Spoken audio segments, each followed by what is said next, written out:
SC వర్గీకరణతో పాటు మాదిగలకు మంత్రివర్గంలో స్థానం రావడానికి మాదిగ అమరులు త్యాగాలే ప్రధాన కారణమని మాదిగ రిజర్వేషన్ పోరాట సమితి రాష్ట్ర అధ్యక్షులు వంగపల్లి శ్రీనివాస్ మాదిగ అన్నారు.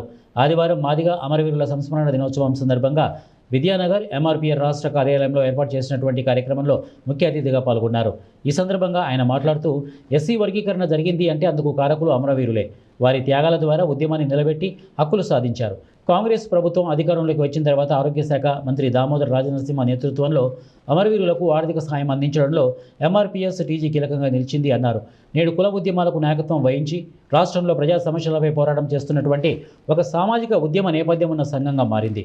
నేడు ఒక మాదిగల వర్గీకరణ ముఖ్య లక్ష్యంగా ఉన్నప్పటికీ అనేక సమస్యల సాధనకు కృషి చేస్తూ అధికారంలో ఏ ప్రభుత్వం ఉన్నా మెడలు ఉంచి పని చేయించే సత్తా ఉన్న సంఘం ఎంఆర్పీఎస్ మాత్రమే అని స్పష్టం చేస్తున్నారు. ఈరోజు మాదిగ అమరుల దినోత్సవం సందర్భంగా వర్గీకరణ సాధించినామంటే ఇది మాదిగ అమరుల విలీనమే త్యాగ ఫలితంగా ఈ సందర్భంగా మేము గుర్తు చేస్తున్నాం. అందుకోసమే చనిపోయిన అమరుల కుటుంబాలను ఆదుకోవాలని కూడా మేము ప్రభుత్వంపై కూడా డిమాండ్ చేయడం జరిగింది. ఆ డిమాండ్ మేరకే ఈ రాష్ట్రంలో ఉన్న వైద్య శాఖ మంత్రి దామోదర్ రాజనరసింహ ఆధ్వర్యంలో ఎమ్మెల్యేలు అందరూ కలిసి చనిపోయిన కుటుంబాలకు కూడా ప్రభుత్వం నుంచి 5 లక్షలు కూడా ఇప్పించడం జరిగింది.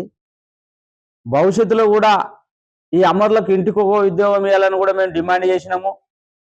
ఒక ఇల్లు ఇవ్వాలని కూడా మేము డిమాండ్ చేసినాం. ఎందుకంటే ఇలా వర్గీకరణ జరిగిందంటే అది అమరుల త్యాగ ఫలితమే.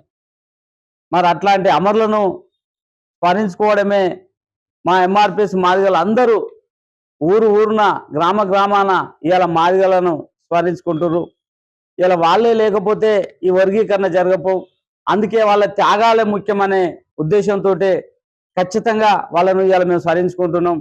భవిష్యత్తులో కూడా అమరుల కుటుంబాలకు ఎట్లాంటి హాని జరిగిన ఇప్పటికే దాదాపు మేము అంత ఏవైతే 14 మంది అమరులు చనిపోయారో ఆ కుటుంబాలను మేము పరామర్శించడం జరిగింది. మొదట టీఆర్ఎస్ ప్రభుత్వంలో ఉన్నప్పుడు కూడా చనిపోయిన కుటుంబాల ప్రభుత్వం ఈ ఉద్యమాన్ని గుర్తించి అధికారికంగా కూడా మేము కొంత అమౌంట్ ఇప్పించడం జరిగింది. తర్వాత మళ్ళీ వర్గీకరణ జరిగినాక కూడా ఆ కుటుంబాలను పిలిచి కూడా మేము మా ఎంఆర్పీఎస్ డిమాండ్ మేరకు కూడా వాళ్ళని గవర్నమెంట్ గుర్తించడం జరిగింది. ఇంతటితో ఆగకుండా ఇంటికి ఒక ఉద్యోగం ఇవ్వాలని డిమాండ్ చేస్తున్నాం. అట్లాగే ఏదైతే దళితులకు 3 ఎకరాల భూమి ఇస్తాని ఇవ్వాలని కూడా డిమాండ్ చేస్తున్నాం. గతంలో కూడా కేసీఆర్ అన్నాడు, ఆయన ముఖ్యమంత్రి ఉన్నప్పుడు 2014 నుంచి 18 అప్పుడు కూడా డిమాండ్ చేస్తూనే ఉన్నాం. ఇప్పుడు రేవంత్ రెడ్డి గారు కూడా మేము అప్పీల్ చేస్తున్నాం. ఈ కుటుంబాలు ఏదైతే ఉన్నాయో ఆ కుటుంబాలను ఖచ్చితంగా కూడా మీరు ఆదుకోవాలి. తెలంగాణ ఉద్యమంలో ఎట్లయితే భాగస్వామ్యం అయినారో మాదిగ ఉద్యమంలో కూడా అంతే భాగస్వామ్యం. ఉదాహరణకు చెప్పాలంటే ఇలా మాదిగ దండోర ఉద్యమం చూసి అన్ని ఉద్యమాలు ఏర్పడినాయి.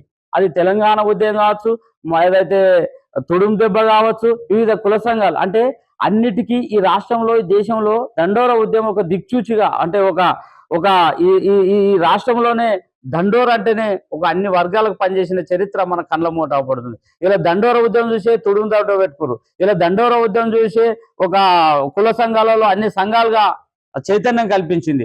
ఇలా దండోర ఉద్యమ ఫలితమే తెలంగాణ ఉద్యమంలో భాగస్వామైంది. ఇప్పుడు అంతకుముందు బస్సులను ధర్నాలు, రాసరోకాలు, రైల్వే స్టేషన్లు, బస్ స్టేషన్లు ఒక మూమెంట్ ఇవ్వాలంటే మొట్టమొదటి దండోర ఉద్యమే చేసింది.